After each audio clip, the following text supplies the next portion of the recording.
All right, how you doing? Yep. I'm all right, thank you. Let's start with your name. Rich Bere, All right, and how old are you, Rich? 21. And where are you from? I'm from Harare, Zimbabwe. Okay. But I haven't really grown up there. I've lived in other cities, but that's like what I consider home because that's where I've lived longest. All other cities in Zimbabwe? Yeah. Okay.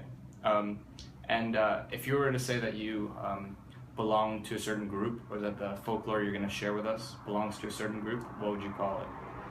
That's kind of difficult for me to say because my dad is from a group of people called the Shona. Mhm. That's like the major group with the most dialects in the country.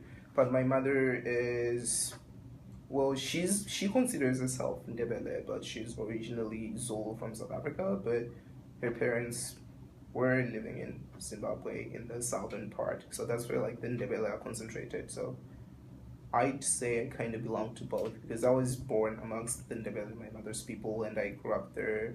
I absorbed a lot of their culture, a lot of their practices and everything, and then I moved to a more predominantly Shona region. So I kind of got both. When you're with either of these groups, which languages are you using? Well, obviously, when I'm with the Ndebele, I speak Ndebele. When I'm with the Shona, I speak Shona. But a lot of them speak the other language too, so I can speak a lot of Shona amongst Ndebele speaking people, or I can speak Ndebele amongst Shona speaking people. Yeah. And in addition to those two languages and English, do you speak any other languages? Well, obviously, Shona is like the language I speak best, followed by English and Ndebele. That's a tie. But then I can also speak a little Xhosa and a little Zulu because those are kind of related to Ndebele, so they're easy to pick up and just. Okay. So we're gonna delve into the folklore, and I want to start with tongue twisters. So before you give me any tongue twisters, do you have one on the tip of your tongue, one that you have ready to go? Well, the thing with our tongue twisters is a lot of the time it's not just one word. Absolutely no. It's several words, a phrase. Oh yeah, and well, it depends on the language. With Shona, it might be like a long word, but with Ndebele and even with Zulu, it's like maybe sometimes it's a number of words, but you just combine them like into one word. All right. Okay, so let's start with the Shona. Shona, oh, that would have to be something like.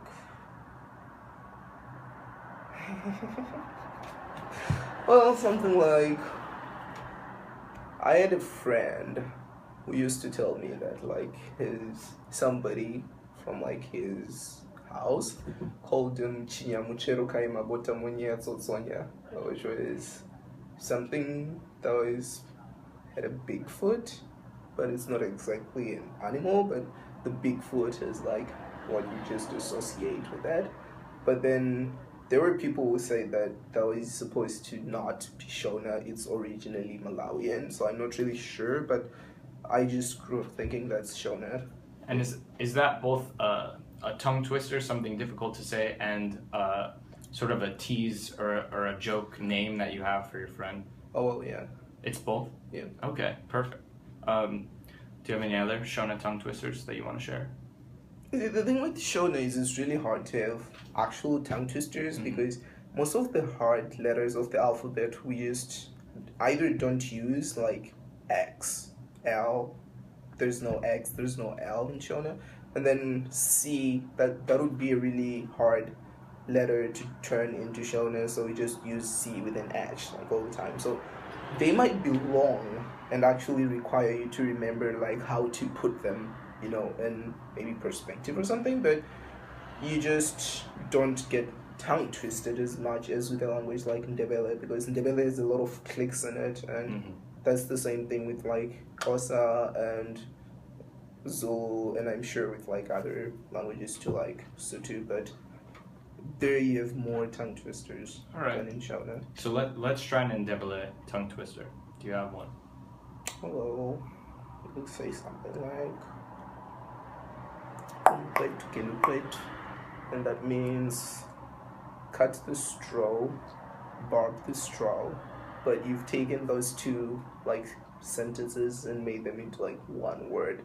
And if somebody is actually writing it the way they say it, they'll put like apostrophes between like each word and combine them just like that. And then it becomes like a word when it's actually like maybe two sentences. Okay. Any others?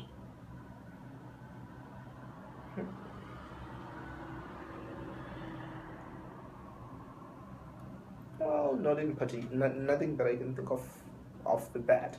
They might be tongue twisters, but not seem like tongue twisters to me. It's like I'm just used to it and saying it. Yeah. Interesting. Okay, so let's move on. Thank you. Do you have any games that you played growing up with that you would say are particular to Zimbabwean or Shona culture? There's this game called Nodo, but I'm not sure if it's just unique to Zimbabwean culture. But what you have is you have a tiny little circle or a pit, a tiny little, not exactly pit, but yeah, if it's a pit, it's like the size of the palm of like maybe a bigger hand than mine. And then you take seeds, like maybe each contributes 10 seeds into that. And then you have like a bigger, maybe it could be a small lemon. Others will use like a small smooth stone.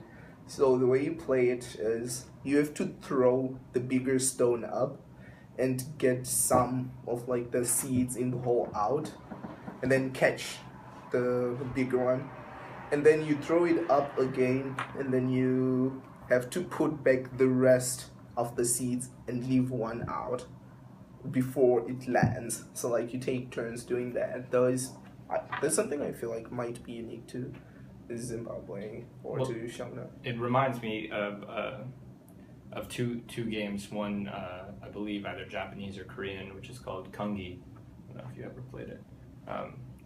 Where you have these like special little cubes that you throw up, but you don't have a bigger pit in the middle. And it also reminds me of an American game, Jacks. Howdy. Jacks, where you've got a big ball and smaller metal or plastic, sort of like matrices X pieces that you throw.